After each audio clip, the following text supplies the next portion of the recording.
Hola, hola, ¿qué tal? Bienvenidos al canal. ¿Cómo estáis por vuestra latitud? Nosotros aquí en Barcelona con un frío glacial que rompe los termómetros. Estamos ya en la parte 3 de nuestro libro Las brujas no se quejan, de la escritora norteamericana Jane Shinoda Bolen.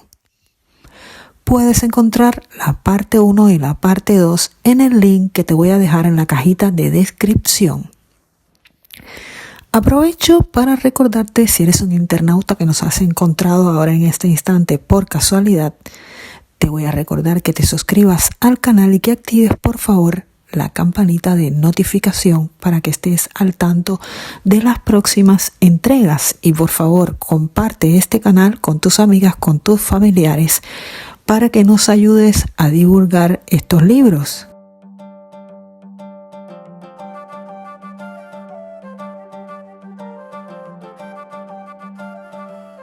Muchísima gente me pregunta que por qué me gusta tener un canal en YouTube con audiolibros. Bueno, hay muchísima gente que no tiene, por ejemplo, tiempo para leer, muchísima gente que tampoco cuenta con los medios económicos como para ir a una librería y comprarse un libro. Y bueno, puedes escuchar, si no te gusta leer o no tienes tiempo o no tienes dinero para comprarte un libro, puedes venir aquí a mi canal, Cuquita la Mecanógrafa, y empaparte de toda esta literatura feminista, de autoayuda, espiritualidad que yo te estoy dejando aquí. Sin más dilación, vamos con la parte 3 de nuestro libro Las brujas no se quejan.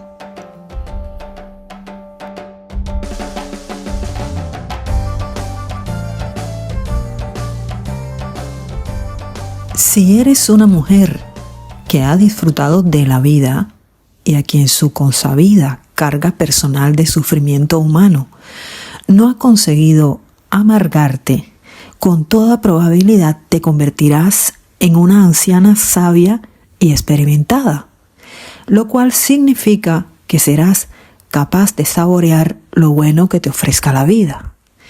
Es algo así como saber valorar la chispa diaria.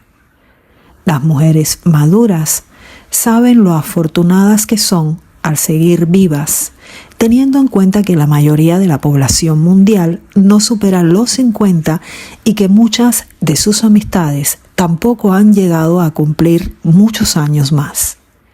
Saborear consiste en focalizar toda nuestra atención en una experiencia y comprenderla de verdad. Se trata de sentir gratitud por ese momento. Si eres una anciana con sensibilidad para apreciar la belleza de la naturaleza, quizás contemples un amanecer magnífico, o bien unos gansos volando en formación, recortándose contra el cielo azul, o incluso recojas una concha de la playa con forma perfecta y la exclamación que pronuncies al admirar eso estará teñida de agradecimiento. En otro orden de cosas, quizás oigas un concierto de cello de Yo-Yo Ma en palabras del poeta T.S. Eliot, extraídas de 4 cuartetos. También es posible saborear un delicado y añejo coñac y ser consciente tanto de la untuosidad del licor como de la dulzura del momento. A pesar que es cierto que alguien que jamás haya visto la belleza de la naturaleza de este modo, ni oído a Yo-Yo Ma, ni siquiera bebido un coñac exquisito, también podría saborear cualquiera de estas experiencias. Las ancianas captan ciertos momentos especiales de la vida porque saben lo singulares que son en el fondo. Sentimiento que se ve potenciado por la conciencia de lo fugaz y preciosa que es la vida y por el hecho de mantener una actitud de gratitud, frase que M.J. Ryan convirtió en el título de un libro. La gratitud surge al ser consciente de la existencia de posibilidades alternativas y de un momento crucial. Las ancianas suspiran con un gracias, por ejemplo, en el momento en que hubieran podido atropellar a un peatón al cual no habían visto, o bien al detenerse a tan solo unos centímetros del coche que de repente ha frenado delante de ellas. Las ancianas se muestran agradecidas cuando el resultado de la mamografía le ha salido bien, o ante el regalo inesperado de un nieto recién nacido y que está sano. Las mujeres maduras se sienten agradecidas de que todavía les funcione la cabeza y de que el cuerpo les responda como es debido. Hay mañanas en las que las ancianas se despiertan dando las gracias por estar vivas. Han conocido tiempos duros y días malos. También saben de momentos y de épocas mágicas en los que las cosas les salían redondas, dotadas de la capacidad de valorar y de un gran apetito por la vida. Cuando las cosas van bien o algo delicioso ocurre, las ancianas lo saborean. La gratitud es algo que conservamos en nuestro interior y que se manifiesta cuando algo en particular nos invita a hacerlo. La gratitud es una práctica espiritual maravillosa. De hecho, cada vez que dejamos escapar una admiración o saboreamos un momento determinado, surge de nuestra alma el sentimiento de dar las gracias por estar vivas, sentimiento que inunda nuestro corazón. Sí, tiene que ver con la belleza de contemplar los gansos volando en lo alto, pero es mucho más. Es dar las gracias a los gansos, a la naturaleza y al Creador. Diría más, incluso, es dar las gracias por encontrarnos en el momento presente, por saber que ocupo un lugar en el universo. Sí, consiste en estar presente en este concierto en particular, y más aún, es la gratitud que surge de saber apreciar que una música como esta pudo ser compuesta y tocada y saber que además puedo escucharla. Vayamos más lejos, si cabe. Es la gratitud por algo que existe y está más allá de las palabras, una comunión. Así como un experto en vinos tiene que haber educado sus papilas gustativas, contar con una larga experiencia probando vinos y haber adquirido muchísimos conocimientos sobre la materia antes de convertirse en un especialista, lo mismo puede decirse de cualquier persona que se considere experta en algo. En primer lugar, se comienza por lo general amando aquello en concreto. Las ancianas, las brujas son expertas en reconocer los buenos momentos que nos ofrece la vida.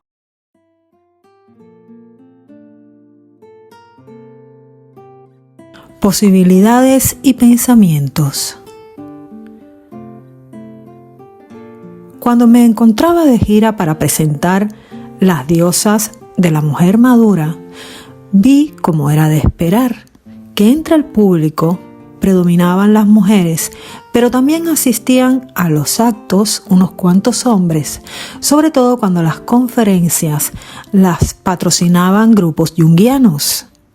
Mientras hablaba ante el público sobre las cualidades de las ancianas en términos positivos, me sorprendí en una ocasión diciendo que los hombres excepcionales pueden ser ancianos porque es cierto. Además, empecé a pensar que es un piropo decir de un hombre es un anciano. Del mismo modo que es hacerle un gran cumplido a una mujer al llamarla mensch, que es la palabra en yiddish que sirve para denominar al hombre cuando ella deja sentir su voz con valentía y ostenta un cargo público bien retribuido. Pienso en los hombres que conozco que son ancianos.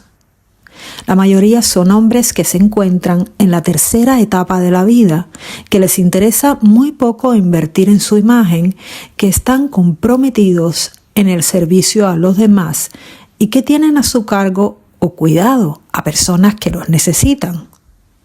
Luego están los hombres que no se habrían convertido en ancianos si no hubiera sido porque han vivido el sufrimiento. Consiguieron triunfos, reconocimiento y los beneficios añadidos que comporta el éxito, pero luego la situación se invirtió. El orgullo desmedido que precede a la caída debió de tornarse en humildad, o bien el anciano se vio sumido en un periodo de sufrimiento y autorreflexión y recurrió a la psicoterapia tras una pérdida significativa o haber padecido problemas de salud.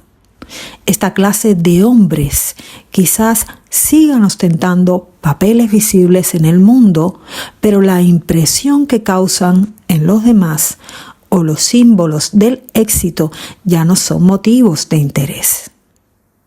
La pérdida o la posibilidad de la pérdida, el sufrimiento y la recuperación les brindan una oportunidad a los hombres de éxito para que aprendan quién y qué es lo que realmente importa. Si adquieren la sabiduría y la compasión a través de la humillación y el remordimiento, pasando desapercibidos y sin anunciarlo a bombo y platillo, puede que se conviertan en ancianos en su interior quedamente. La psicología innata de un hombre, junto con el trato que le dispensaron los hombres maduros cuando él era un niño o un joven, influye muchísimo en la posibilidad de que esa persona en concreto se convierta en un anciano en un futuro. En familias encabezadas por padres autoritarios, como en los patriarcados de cualquier clase, el poder es lo que más importa. La vulnerabilidad se considera una debilidad y los muchachos aspiran a hacerse más grandes y fuertes para poder dominar a los demás y esquivar la humillación. A menudo, los chicos sufren novatadas y son menospreciados o vilipendiados en el patio de la escuela por muchachos mayores que ellos o más grandes, y en muchos hogares por los hermanos mayores. El mismo modelo predomina en general durante la adolescencia y la primera juventud. Las fraternidades perpetúan la costumbre en sus iniciaciones y en el ámbito militar es una actitud institucionalizada. La ideología que subyace es esa que postula: lo que a mí me hicieron, te lo haré yo a ti cuando me llegue el turno de mandar, lo cual se justifica a partir de la noción de que eso es lo que convierte a los muchachos en hombres. Son los muchachos o los hombres que han sufrido malos tratos en carne propia quienes obtienen mayor placer al infligir un daño físico o emocional en los demás. La falta de compasión que mostraron hacia ellos atrofia su desarrollo y por regla general, cuando se da el caso, se identifican con el opresor en lugar de con la víctima. Aún en su expresión más bondadosa, el modelo macho alfa dominante y jerárquico empieza muy temprano y continúa durante la etapa adulta. Llega incluso a convertirse en una segunda naturaleza para los hombres, el comprobar si están a la altura o no en su vida diaria, sobre todo si en casa se fomentaba el miedo a un macho mayor o más fuerte. Este es el factor social principal que provoca que el desarrollo de las cualidades de un anciano sea en los hombres la excepción en lugar de la regla. Como contrapartida, los hombres que de muchachos y de jóvenes actuaron de hermanos mayores que protegían a los demás, a los pequeños, o bien tenían padres o hermanos mayores que ellos se mostraron cariñosos y colaboradores, llevan ventaja. Los hombres que se implican en un parto, que acompañan a sus esposas a las clases prenatales, a la sala de dilatación y al paritorio, describen haberse sentido embargados por el temor y la ternura ante el bebé recién nacido, y esa es una experiencia que puede resultar profundamente vinculante.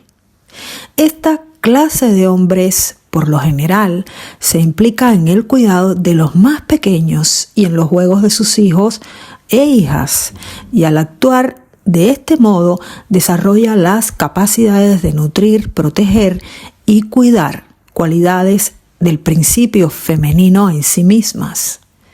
A medida que esos hombres cuidadores se valoren más y valoren a sí mismos esta faceta propia, existirán un mayor número de varones que se convertirán en ancianos en su vida futura.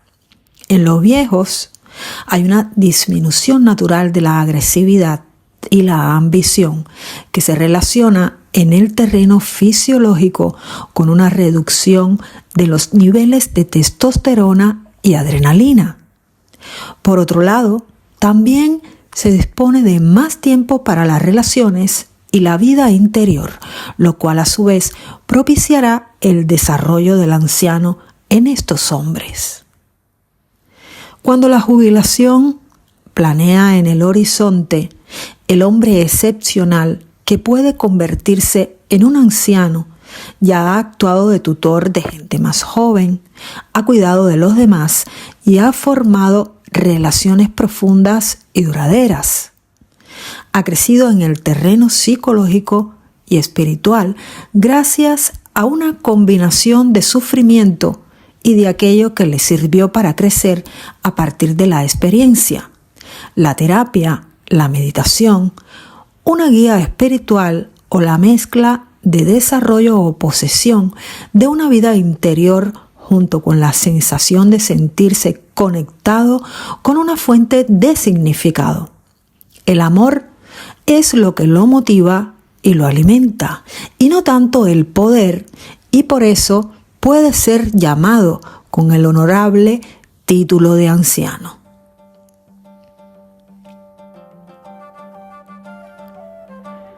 Las ancianas unidas pueden cambiar el mundo. Esta es una época fabulosa para las mujeres que vivimos la tercera etapa de la vida, sobre todo si nos encontramos en la franja de edad que oscila entre los 50 y los 70 y pico. La historia jamás había registrado la existencia de una generación de mujeres que hubiera alcanzado la edad madura como nosotras. Durante la época de procrear, tuvimos a nuestra disposición la píldora, y el veredicto del caso Roe contra Wade nos otorgó el derecho sobre nuestro propio cuerpo en lo que respecta a la reproducción. En el pasado, muy pocas mujeres pudieron ser sexualmente activas y al mismo tiempo poder elegir si querían y cuándo tener hijos, el derecho a disfrutar del máximo salario por trabajos equivalentes, de poner en marcha medidas que compensaran la anterior discriminación y de la igualdad de acceso a la educación y al mundo laboral, mermaron en gran medida las instituciones y las ocupaciones que en el pasado eran exclusivamente masculinas. Como generación, abrimos de par en par unas puertas por las cuales jamás se había permitido que una mujer entrara. Como individuos, pudimos efectuar elecciones personales respecto a cómo y con quién, qué viviríamos, porque teníamos el derecho a decir que no. Las creencias espirituales y religiosas que defendiéramos el lugar o la opción de culto también eran cosas que debíamos decidir nosotras. Por primera vez en la historia, a las mujeres se les reconocían sus derechos y los disfrutaban con una naturalidad tal que parecía que todo eso fuera lo más normal del mundo. Además, también nos beneficiamos de la abundancia de materiales y de los avances médicos al margen de poseer una esperanza de vida mayor que la de cualquier generación anterior. Disfrutamos de una ventaja de género, asimismo, al sobrevivir a los hombres en todas las edades. ¿Qué influencia tan enorme podrían tener las ancianas en la actualidad? Si tan solo 1 de cada 10 mujeres de Estados Unidos que haya pasado de los 50 se implicara en querer mejorar el mundo, podría haber casi 5 millones de ancianas activistas alimentando sus filas. Podemos ofrecer nuestra sabiduría y nuestras prioridades marcarían un punto de inflexión. Las mujeres sabemos que cuando una comunidad se convierte en un lugar seguro para las mujeres y los niños, todos estamos a salvo. Sabemos que impedir el abuso infantil también les impide a esos niños que al crecer maltraten a los demás. No nos sorprende saber que los cerebros de los fetos de las mujeres embarazadas que viven en un estado de terror o pobreza se desarrollan de un modo distinto, como les ocurre a los cerebros de niños y niñas que sufren estas condiciones. Nuestro sentido común nos habla de lo que los investigadores ya han demostrado.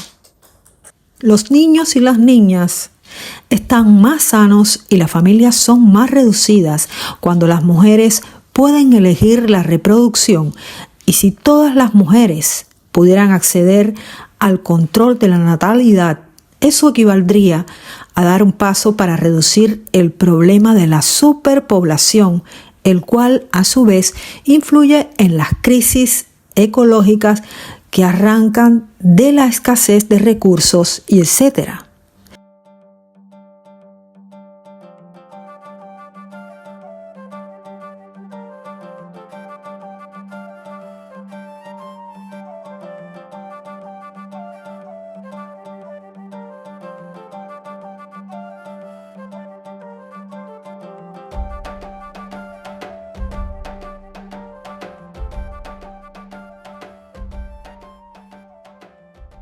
Los hombres reaccionan al estrés con una fisiología adaptada al lema huye o lucha.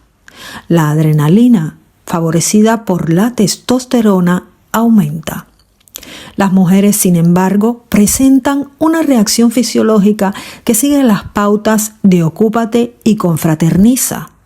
La oxitocina, la hormona del lazo maternal, aumenta con el estrés que viene propiciado por los estrógenos.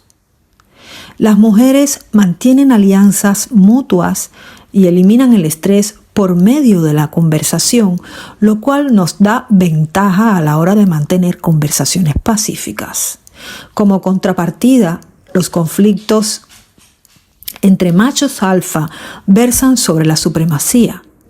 Si colocamos a los líderes en una misma habitación para que negocien la paz, el conflicto en cuestión se traslada a una mesa de negociaciones. Por consiguiente, cuando de lo que se trata es de ganar, se considerará una debilidad o se atribuirá a una estrategia el hecho de alcanzar una solución de compromiso.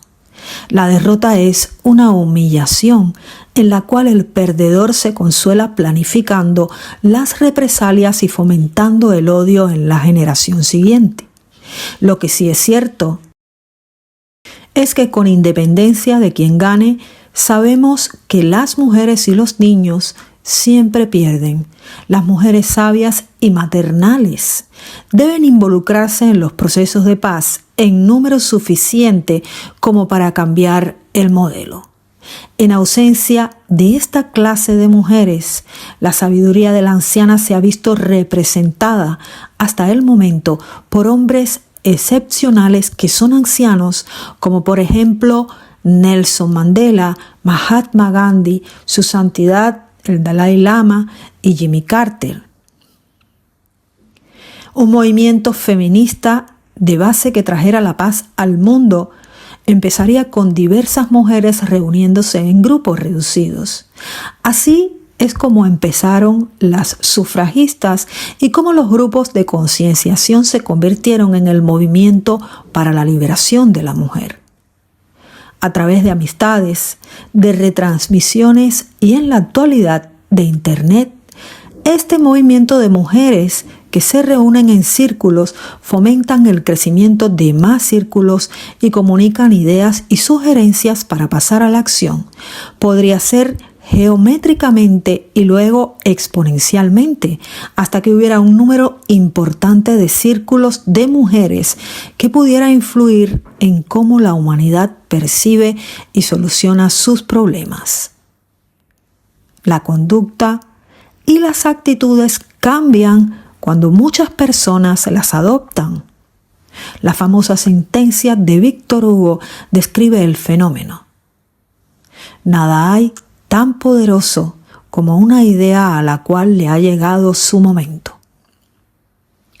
Preveo que una tercera ola de feminismo internacional de base adoptará la forma de círculos de mujeres que cuentan con un centro espiritual. Cuando las mujeres se reúnen y se comprometen mutuamente a formar parte de un círculo, sobre todo si es uno que se articula alrededor de un centro espiritual, están creando un crisol de transformación por sí mismas y un vehículo que propiciará el cambio en el mundo. Los componentes esenciales son mujeres individuales que poseen la capacidad de entablar amistades duraderas y profundas con otras mujeres. No basta con ser del género femenino, dado que hay muchas mujeres que no confían en otras al verlas como rivales ante los hombres, o bien porque piensan que el género femenino es inferior. Entre las mujeres, el arquetipo de la hermana, la madre y la anciana es lo que les facilita identificarse la una con la otra, más allá de los límites nacionales, raciales y religiosos.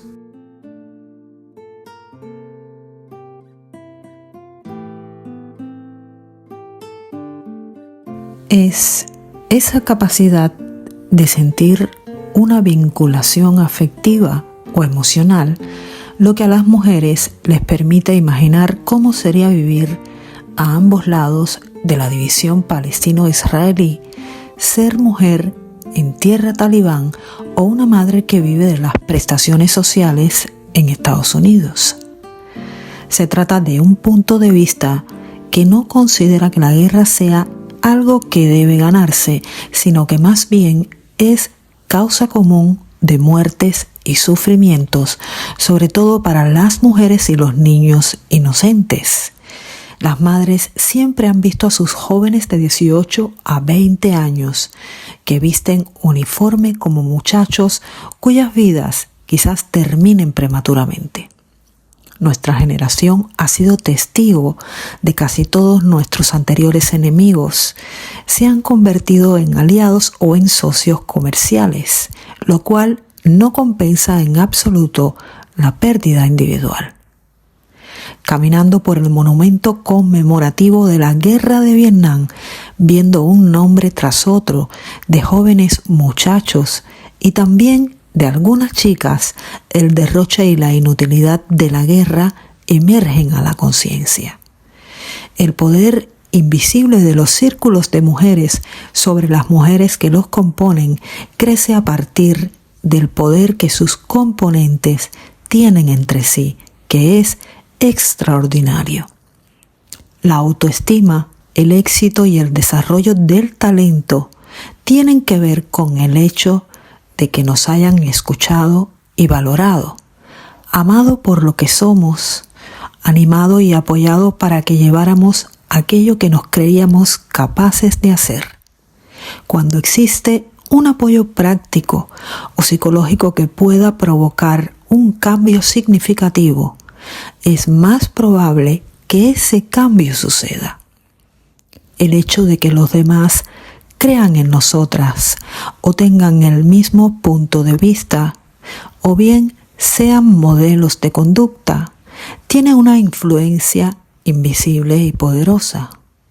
La fuerza para resistir ante la colectividad procede de hallarse en un pequeño círculo formado por personas de mentalidad semejante. Ese círculo nos permite seguir adelante a pesar del sentido del ridículo o de los oponentes que manifiestan que no sabemos de lo que estamos hablando o de que no pertenecemos a esa esfera en la que nos queremos situar.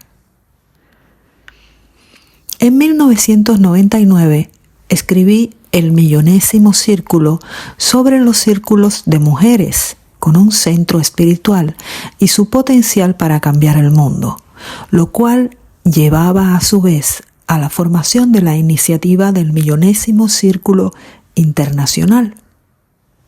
Era una posibilidad visionaria que iba pareja a un manual de instrucciones, el cual, por su calidad poética y sintética, me hizo considerarlo algo así como el Zen y el arte del mantenimiento del círculo. La idea del 1.000.000º círculo se inspiró en el éxito del movimiento antibélico contra las guerras nucleares y en la historia del 100º mono, que sustentaban diversos grupitos de activistas, animándoles a seguir en la lucha contra la falta de fe general en la idea de que unos ciudadanos preocupados por el tema pudieran detener la carrera armamentística nuclear entre Estados Unidos y Rusia. El 1.000.000º círculo es una metáfora. Es el círculo que, añadido a los que ya se han formado, deviene una masa crítica y aporta tanto en el ámbito de los hogares como en el de las naciones el principio femenino de vinculación como antídoto contra los efectos que provocan el ego y la necesidad surgida esta del miedo que los hombres sienten de dominar a los demás. El principio masculino, en cambio, consiste en centrarse en un objetivo que conlleva el éxito personal y el esfuerzo para alcanzar la excelencia en un campo en el que la competitividad potencia el desarrollo del talento individual y el trabajo en equipo, lo cual propicia a su vez la creatividad, el conocimiento, la ciencia y la tecnología que pueden beneficiar al prójimo. Entre todos los seres humanos de sexo masculino y femenino que han vivido en algún momento en el planeta Tierra, somos precisamente las personas que en la actualidad vivimos la época de apogeo de la ancianidad, las primeras que como generación hemos tenido la oportunidad de ser mujeres maternales y asimismo mujeres de éxito en el mundo exterior. Nos ha sido posible elegir y tomar nota de las consecuencias de esas elecciones para integrar ambos principios femeninos y masculinos en nuestra psique.